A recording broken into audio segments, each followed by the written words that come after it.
Fala galera, sejam todos muito bem-vindos a mais um vídeo aqui no meu Mundo Otaku, meu Ellison, tudo bem com vocês? É o seguinte, hoje eu quero comentar com vocês, eu fiz algumas anotaçõezinhas aqui só pra poder compartilhar com vocês de um filme da Netflix, um anime filme na verdade. Na verdade não é um filme, mas são vários curtas dentro de um único filme. Então são 3 curtas apresentados, cada um com uma história diferente. E eu queria comentar um pouco com vocês sobre cada uma dessas histórias, que eu já adianto pra vocês que simplesmente é incrível e até um pouco conceitual. A ideia que elas passam é mais uma questão analítica do que mostrar de fato o que está acontecendo ali na cena. E eu achei isso do caramba. Embora algumas ali não tenham talvez uma objetividade, uma centralidade, mas algumas outras ali você pode perceber que tem algum objetivo ali, que ele quer passar alguma coisa, mas você precisa analisar por si só e tentar tirar uma conclusão. E o melhor de tudo, essa conclusão, ela não é absoluta, ela é subjetiva. Esse é outro ponto que eu achei do caramba, porque a forma que eu compreendo o que o autor quis passar, o que o curta quis mostrar de alguma forma, não necessariamente é a mesma que você vai enxergar. Então eu achei isso do caramba, e só por isso eu achei que já merecia esse vídeo.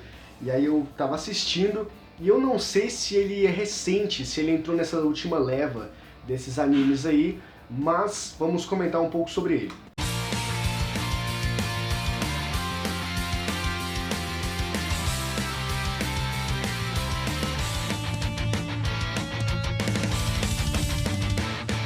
O nome do anime filme, que tem esses vários curtas aí, é Heróis Modestos. Então se você quiser, tá disponível na Netflix, é só você ir lá, colocar Heróis Modestos e ele vai aparecer e você pode assistir caso te interesse a partir desse vídeo, beleza? Então vamos lá. Nós temos aqui o primeiro curta que é nos apresentado, que é o Kanine e Kanino. E o mangaka, vamos dizer assim, um produtor, quem escreveu, quem roteirizou essa história foi o Hiromasa Yonebayashi. E o que a gente tem basicamente nessa história? Nós temos, que é bastante peculiar por comentar, nós temos a história de uma família e eles são humanos. O primeiro ponto meio absurdo é que eles são humanos e eles moram no oceano ou numa espécie de lago, não sei o que é aquilo, e a anatomia deles não tem nenhuma característica que remete, sei lá, um modo de sobrevivência debaixo d'água. Eles simplesmente são humanos que vivem debaixo d'água. Eles moram lá e é isso. E nos é contada a história desses personagens. É uma família composta por 4 pessoas, que são um menino e uma menina, irmãos, eu acredito eu, um pai e uma mãe. A mãe, ela foi embora cedo. Ela foi embora, parece que tinha um lugar específico para eles e ela teve que sair para ir para outro lugar. Não sei para onde. Então a gente tem a primeira perca dessa história. E em um determinado dia, uma dessas crianças, que é a menina, ela decide sair enquanto estava rolando meio que uma tempestade, um vendaval lá por fora. E ela foi pega de surpresa e ela precisava de ajuda. E foi o pai dela que foi atrás dela para poder ajudar. Só que no meio de toda essa turbulência, ela conseguiu ser salva, mas o pai dela foi levada nessa enchente, nessa enxurrada aí que teve, a água levou ele, que teve muita pressão, a pressão da água acabou arrastando ele para outro lugar, e foi a segunda perda que rolou para esses 2 irmãos, até que eles decidem entrar numa jornada onde eles saem de dentro da água e vão para fora, pro mundo terrestre e tudo mais, e eles conseguem sobreviver, eles se adaptam perfeitamente, eles são humanos na verdade, eu não sei como eles conseguem sobreviver debaixo d'água, essa é a incógnita, né? Mas aí, essa é a história. Então depois de um tempo, nós temos a volta da mãe, que agora volta com um monte de filho. Eu não sei, eu acho que quando ela tinha ido embora ela estava grávida, e talvez foram condições melhores em outros lugares, e aí por isso que ela foi embora, e o pai foi encontrado depois de um tempo, e eles no final vão para um lugar onde todo mundo se junta, a família se reúne novamente, e o final é feliz, maravilhoso, agradável, e é isso que acontece. E um ponto que eu queria destacar aqui é a produção audiovisual. Cara, simplesmente incrível. A direção de arte, as músicas, a trilha sonora, é tudo incrivelmente belo. E uma coisa que eu notei, não sei se de fato é verdade, se o que eu vou falar aqui pra vocês de fato tá presente ali no anime, mas tem alguns elementos reais dentro da animação. Pelo menos foi o que eu pude perceber. Por exemplo, a corrente das águas, as pedras que estão ali parecem ser muito reais. Se não são reais, foram bem detalhistas, quase que perfeccionistas mesmo na hora de fazer essa animação, e eu achei isso incrível.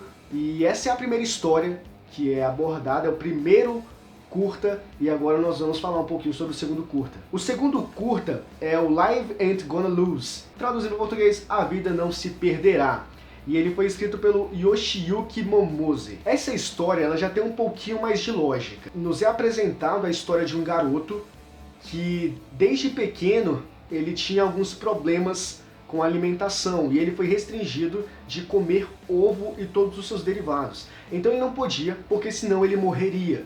Ele teria um ataque alérgico e aí o corpo dele começaria a encher de bolhas e, sei lá, iria empolar e ele iria morrer futuramente. Seria uma consequência por ele ter comido algo nocivo para ele, basicamente. Então o que acontece é que a gente cresce acompanhando a história desse personagem, assim, cresce assim, né, porque conta mais a história dele na infância. Então a gente vê as dificuldades que ele passa, e não somente ele, mas principalmente a mãe. Ele tem um pai, mas ele não parece tão presente assim na história, mas a mãe dele fazendo vários sacrifícios para poder fazer com que as coisas deem certo. E então ele é todo restritivo, ele não pode comer o que todo mundo come, ele não pode participar de outras coisas que as outras pessoas participam, porque existem as comidas que são dadas nesses lugares e ele não pode comer qualquer comida. Então tem todo esse processo onde ele é policiado tanto pelas pessoas, que são as pessoas que acompanham esse monitoramento de saúde dele, e também a mãe. Então todas essas coisas são importantes e a gente vê que o garoto ele sofre. Ele tem alguns pontos ali em que ele queria fazer alguma coisa, mas no fundo ele sabe que não pode. Então quando ele é levado para o nutricionista e é passado que ele pode ou não pode comer, ele acaba entendendo isso. Desde o início é mostrado que ele entende que ele não pode comer isso, não pode comer aquilo, e ele pega uma certa raiva do ovo, porque o ovo é uma merda, o ovo é uma bosta. Até uma frase dele, o ovo é uma bosta. Essa é a frase que ele utiliza em uma das cenas. Então essa é o primeiro ponto, mas esse é o primeiro ponto que é abordado, só que lá na frente, para finalizar, quando vai finalizando a história, meio que é mostrado que ele pode comer ovo ainda e os seus derivados futuramente, mas é processual, é um processo, entende? É uma coisa gradativa, ele precisa acalmar os ânimos que uma hora tudo vai dar certo. Então nós acompanhamos a vida dele, o desenvolvimento e as dificuldades que ele e a família têm em relação a isso. E essa é a segunda história. E a terceira história, não menos importante e, na minha opinião, a melhor e a mais, nossa, a mais conceituada, é Invisible, do Akihiro Yamashita. Meu amigo, essa sim é uma história do caramba. Lembra que no início do vídeo eu comentei com vocês sobre a questão da subjetividade e como as coisas são enxergadas de prismas diferentes, por pessoas diferentes, em perspectivas totalmente aleatórias? Essa história, Invisible, Invisível, é um reflexo direto disso. Porque nós temos a história de um personagem que ele é invisível, quem diria? E essa invisibilidade dele, no início eu achei que seria trabalhar esse conceito das pessoas serem invisíveis, mas na verdade ele é o único invisível. Então o conceito de invisibilidade é levado à risca quando somente ele é invisível e ninguém da sociedade percebe ele. Só que o detalhe, ele trabalha, ele come, ele anda de moto e ele tenta se comunicar, dialogar com as pessoas, mas ninguém consegue enxergá-lo.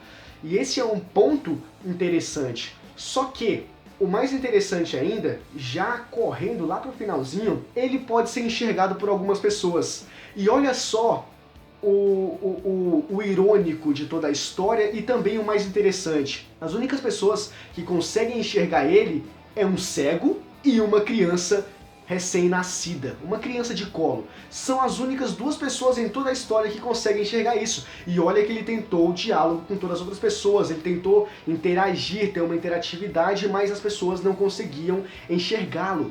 E as únicas que enxergaram ele são pessoas que, cá entre nós, humanamente seria impossível. Tirando o bebê. O bebê até que seria possível. Ah, na verdade, além do cego e do bebê, tem um terceiro personagem, só que não é humano, é um animal. O cachorro consegue enxergar ele. O cachorro pode ser até aceitável, né? Porque tem essa ideia de que o cachorro consegue enxergar coisas sobrenaturais e essas paradas. Tem essa concepção, né, de que o cachorro consegue enxergar coisas que nós, com os nossos olhos humanos, físicos, não conseguimos ver. Então é até aceitável, mas o cego, aí não. Então, é uma ideia que eu achei interessante. Eu gosto desse tipo de anime, desse tipo de história, que trabalha essa ideia de você ter uma análise empírica sobre aquele trabalho. E você poder discutir com outras pessoas o mesmo trabalho, só que opiniões divergentes da sua, porque não é uma verdade absoluta. E isso é interessante, eu gostei pra caramba. Agora o estúdio que eu queria comentar com vocês, eu não me recordo. Eu vou dar uma olhadinha aqui, já eu volto, calma aí. Estúdio Ponok ou Ponak. Ponok, não sei basicamente como se fala, é um estúdio que eu não conhecia, mas simplesmente amei. O mais importante é a primeira impressão. É o que você analisa da primeira coisa que alguém desenvolve. Depois o resto, até que não seja tão bom, você tem sempre uma ideia inicial de que, pô, mas é interessante, porque o primeiro trabalho que eu vi era bonito, então ele pode fazer melhor. E o Estúdio Ponok, vou falar assim, talvez não seja, se você conhece, quiser me corrigir nos comentários, à vontade.